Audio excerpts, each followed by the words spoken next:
Okay, this is section 9.3. And, nope, I'm going to keep my, there we go. And this section is about using our square roots. So, you know, we've been doing a lot with square roots, so now we're actually going to solve. So let's just get started right away, and I'll kind of go through some of the things as we're solving. Okay, so you know, we've learned how to factor, correct? We can factor this. We could do this a couple of ways.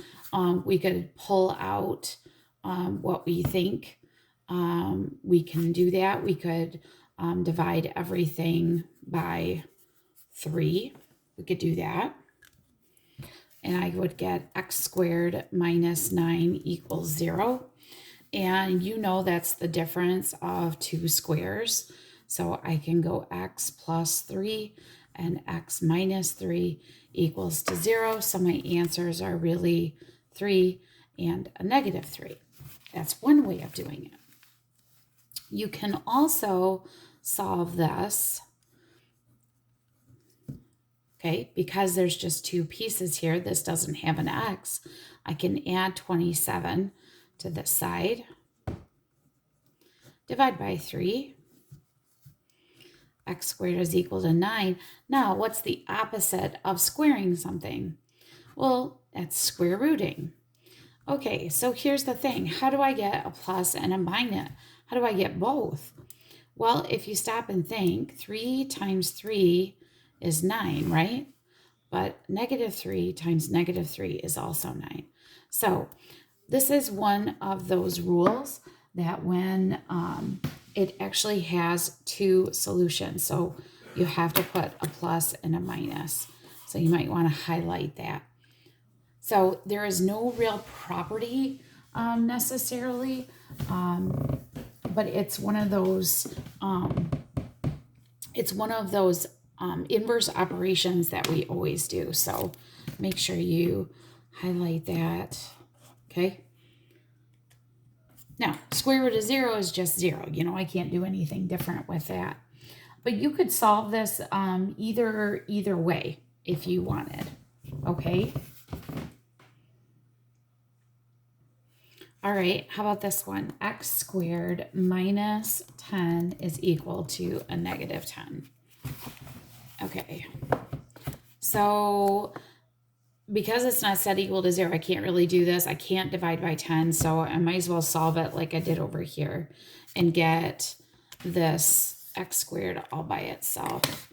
So I'm going to add 10 to each side. I get x squared is equal to 0, and the square root of 0 is just 0.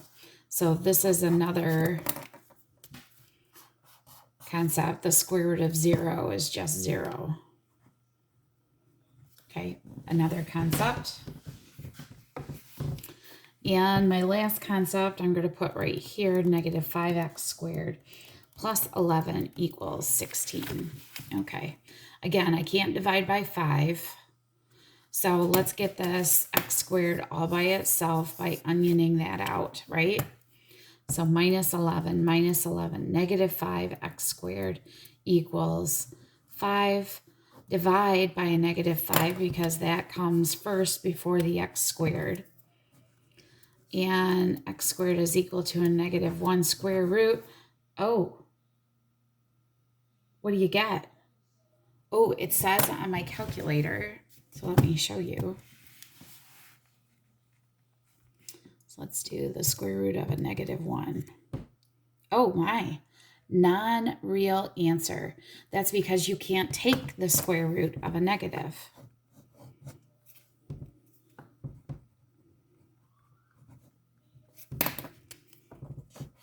In fact, what we end up getting is something called an imaginary number. So 1, 2, 3. Those are our 3 major concepts. Okay. Now, I want you to just put a note here and write the word imaginary, because I think this is important.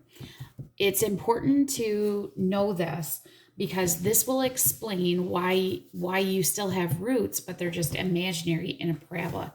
So this really explains when it doesn't go through the x-axis, but you still can actually account for those zeros, but they're imaginary, okay? All right, so let's do some more complicated square roots here. How about this one? So this one, you really need to think about your order of operations and onioning and all that stuff. So I've got this, right? And I've got the 1, but then this is all held by this pesky squared, right? So if I'm working my way, if I'm an onion, I need to take care of that squared first, don't I? So what's the opposite of squaring something? You're right, square rooting. Now, if I square root something that's squared, those just go away. But what I do to one side, I have to do to the other side. So one side, the other side. So this just becomes x minus 1. So what's the square root of 25, friends? You're right, it's 5. Okay, but it's also a negative 5, correct? Okay, so that means I need to, because 5 times 5 is 25, and so is negative 5 and a negative 5. So I have 2 answers there. Well, I still need to get rid of my x, don't I? So I'm going to add 1. I'm going to add 1 here, and I'm going to add 1 here, because I'm going to get 2 different answers. I'm going to get 6 and a negative 4. Now, friends, if you go and take, let me show you.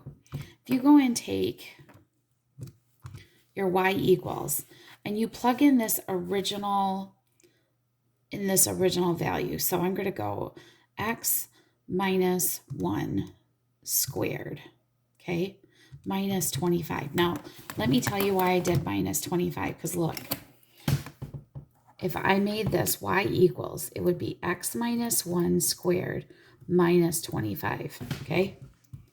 You see how it's in vertex form? Okay, if I were to graph this, oh goodness, I gotta zoom out. Zoom out. There we go. Oh, there's negative 4, there's 6. See how it goes? We just found the 2 zeros. Okay? So this method, we're actually going to be able to even do decimals. How about this one? 4x squared minus 13 equals 15.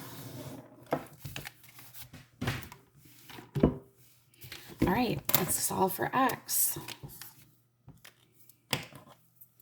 Plus 13 plus 13. 4x squared equals 28.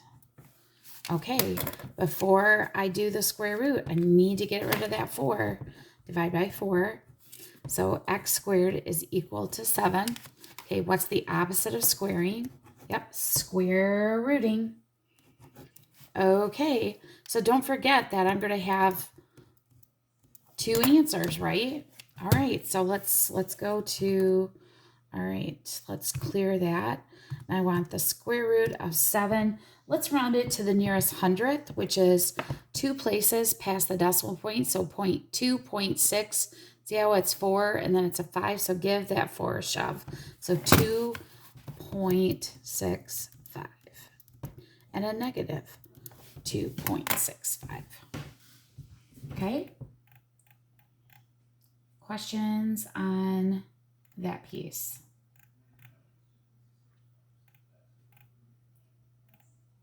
All right, we'll work more on some rearranging formulas